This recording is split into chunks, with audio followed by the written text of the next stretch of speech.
வணக்கம். மாநிலச் செய்திகள் வாசிப்பவர் கிருஷ்ணவேணி கோபியானந்த்.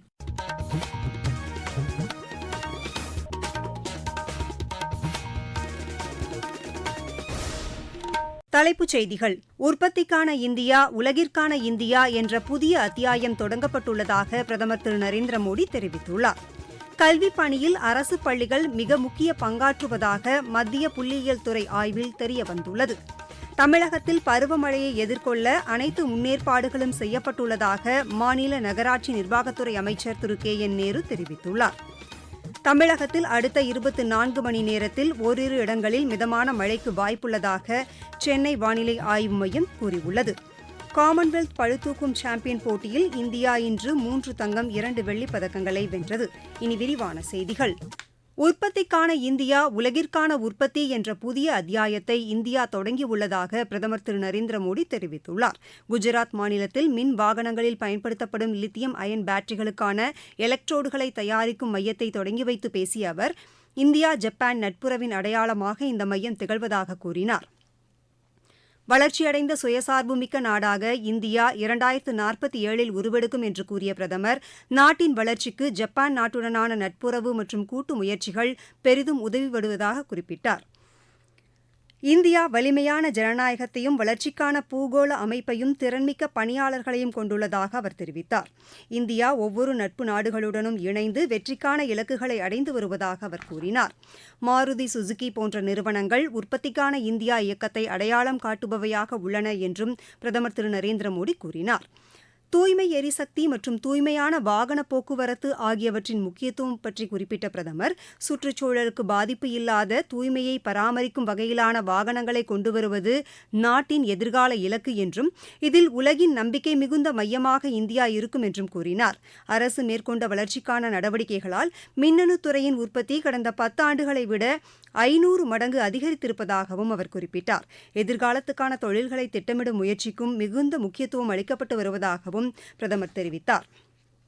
உற்பத்தியை ஊக்குவிப்பதோடு தொழில்களுக்கு தேவையான தாதுக்களின் உற்பத்தியை உறுதி செய்யும் வகையிலும் தேசிய அளவிலான இயக்கம் தொடங்கப்பட்டுள்ளதாகவும் பிரதமர் குறிப்பிட்டார்.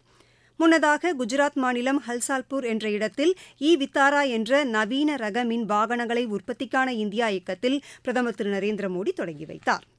நாட்டின் கல்விப் பணியில் அரசு பள்ளிகள் முக்கிய பங்காற்றி வருவதாக மத்திய புள்ளியியல் துறை தெரிவித்துள்ளது. நாட்டின் கல்வி வளர்ச்சி குறித்து இவ்வாண்டு நடத்தப்பட்ட ஆய்வில் அரசு பள்ளிகளில் பயிலும் மாணவருக்கு ஒரு ஆண்டில் சராசரியாக 2863 ரூபாய் செலவு செய்யப்படுவதாகவும், அதே சமயம் அரசு சாரா பள்ளிகளில் பயிலும் மாணவர்களுக்கு ஆண்டுக்கு 25,000 ரூபாய் வரை செலவு செய்யப்படுவதாகவும் தெரிவிக்கப்பட்டுள்ளது. குழந்தைகளுக்கு கல்வி அளிப்பதற்கு மட்டும் அதிக தொகையை பெற்றோர் செலவிடுவதாகவும் அந்த ஆய்வறிக்கையில் கூறப்பட்டுள்ளது. ஒட்டுமொத்தமாக ஒரு மாணவனுக்கான கல்விச் செலவு ஆண்டுக்கு 7,000 ரூபாயாக மதிப்பீடு செய்யப்பட்டுள்ளதாக தெரிவிக்கப்பட்டுள்ளது. புத்தகங்கள், நோட்டுகள் வாங்குவதற்காக ஒரு மாணவனுக்கு சராசரியாக 2,000 ரூபாய் வரை செலவு செய்யப்படுவதாக கூறப்பட்டுள்ளது.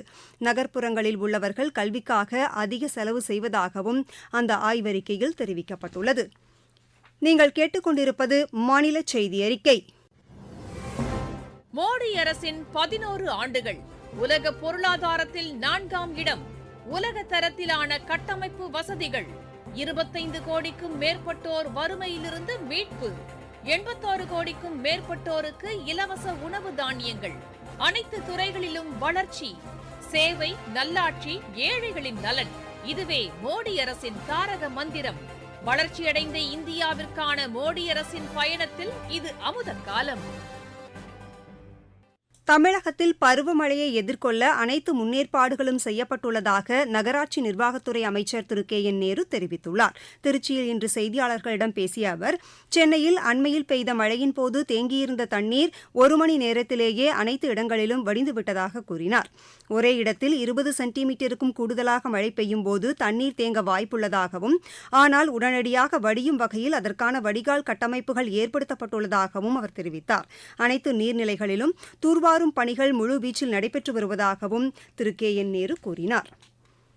தமிழ்நாடு சுற்றுலா வளர்ச்சிக் கழகத்தின் மூலம் புரட்டாசி மாத பெருமாள் கோவில்கள் சுற்றுலா அடுத்த மாதம் 17ஆம் தேதி தொடங்கி புதன், சனி மற்றும் ஞாயிற்றுக்கிழமைகளில் ஏற்பாடு செய்யப்பட்டுள்ளதாக மாநில சுற்றுலாத்துறை அமைச்சர் திரு ராஜேந்திரன் தெரிவித்துள்ளார்.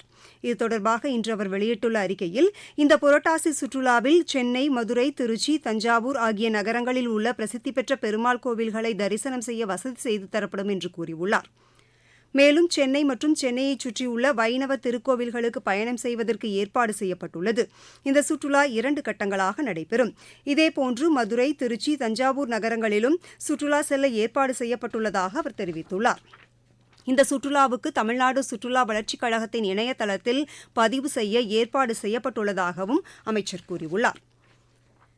சென்னை மாவட்டத்திற்கு புதிய காஜி நியமனம் செய்யப்பட உள்ளதாக ஆட்சியர் திருமதி ரஷ்மி சித்தார்த் ஜெகடே தெரிவித்துள்ளார். இதற்கான விண்ணப்பங்களை தகுதியுள்ளவர்கள் அடுத்த மாதம் 15ஆம் தேதிக்குள் மாவட்ட ஆட்சியர் அலுவலகத்தில் உள்ள சிறுபான்மையினர் நல அலுவலகத்தில் சமர்ப்பிக்கலாம் என்றும் அவர் கூறியுள்ளார். சேலம் மாநகர காவல்துறை பெரியார் பல்கலைக்கழகம் மற்றும் தன்னார்வ அமைப்புகளுடன் இணைந்து போதைப்பொருள் விழிப்புணர்வு குறித்த நிகழ்ச்சியை நடத்தியது. போதைப்பொருள் கலாச்சாரத்திற்கு முற்றுப்புள்ளி வைக்கும் நோக்கில் மேற்கொள்ளப்பட்டுள்ள இந்த விழிப்புணர்வு இயக்கத்தின் மூலம் போதைப்பொருள் விற்பனை மற்றும் நடமாட்டம் குறித்த தகவல்களை தங்களை பற்றி எந்தவித அடையாளத்தையும் வெளிப்படுத்தாமல் காவல்துறைக்கு தெரிவிக்கலாம் என்று சேலம் மாநகர காவல் உதவி ஆணையர் யாஸ்மின் தெரிவித்தார். ட்ரக் ஃப்ரீ தமிழ்நாடு ஆப் நிறைய மாணவர்கள் ட்ரக் ஃப்ரீ ஆப்பை டவுன்லோட் பண்ணி வச்சுக்கணும். அதை யூஸ் பண்றது ரொம்ப சிம்பிள் தான்.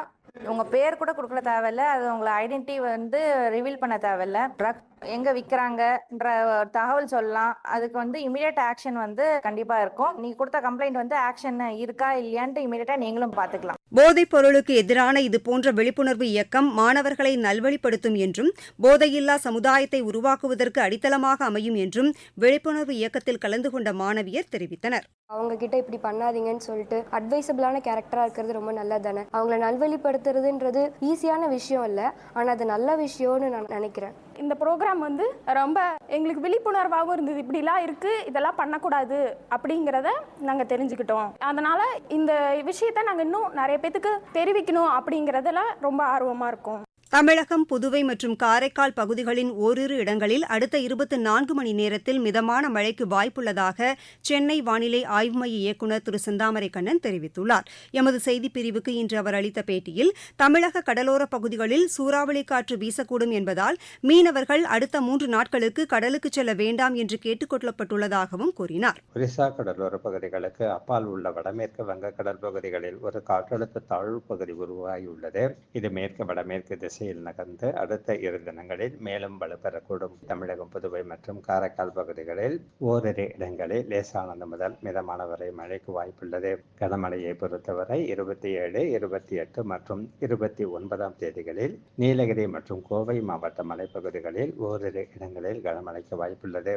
மீனவர்களுக்கான எச்சரிக்கையை பொறுத்தவரை அடுத்து வரும் 3 நாட்களுக்கு தென் தமிழக கடலோர பகுதிகள், மன்னார் வளைகுடா பகுதிகள் மற்றும் அதனை ஒட்டிய குமரி கடல் பகுதிகளிலும், கேரள கர்நாடக கடலோர பகுதிகள், கொங்கன், கோவா கடலோர பகுதிகள் மற்றும் மகாராஷ்டிரா கடலோர பகுதிகளிலும், மத்திய மற்றும் தென்மேற்கு அரபிக்கடல் பகுதிகளிலும், ஆந்திர கடலோர பகுதிகள், ஒரிசா கடலோர பகுதிகள் மற்றும் வங்கக்கடலின் வடபகுதிகளிலும், தென்மேற்கு வங்கக்கடலின் சில பகுதிகளிலும் சூறாவளி காற்று வீச வாய்ப்புள்ளதால் அடுத்து வரும் 3 நாட்களுக்கு மீனவர்கள் இந்த பகுதிகளுக்கு செல்ல வேண்டாம் என்று அறிவுறுத்தப்படுகிறார்கள்.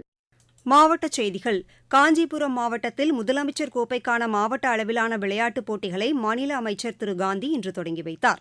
விநாயகர் சதுர்த்தியை முன்னிட்டு தருமபுரி மலர் சந்தையில் மல்லி, சம்பங்கி உள்ளிட்ட மலர்களின் விலை அதிகரித்துள்ளது. சென்னை மெட்ரோ ரயில் சேவை நாளை விநாயகர் சதுர்த்தியன்று சனிக்கிழமை அட்டவணைப்படி இயங்கும் என்று அறிவிக்கப்பட்டுள்ளது. விளையாட்டுச் செய்திகள். காமன்வெல்த் பளுதூக்கும் சாம்பியன் போட்டியில் இந்தியா இன்று 3 தங்கம், 2 வெள்ளிப் பதக்கங்களை வென்றது. அகமதாபாத்தில் நடைபெற்று வரும் இப்போட்டியின் மகளிர் 53 கிலோ எடைப்பிரிவில் கோயல்பார் தங்கப்பதக்கம் வென்றார். ஆடவர் இளையோர் பிரிவில் அனிக் மோடியும், ஆடவர் ஜூனியர் பிரிவில் யாஷ் கண்டகேலும் தங்கப்பதக்கம் வென்றனர். மகளிர் 53 கிலோ எடைப்பிரிவில் ஸ்னேகா சோரன் வெள்ளிப்பதக்கம் வென்றார்.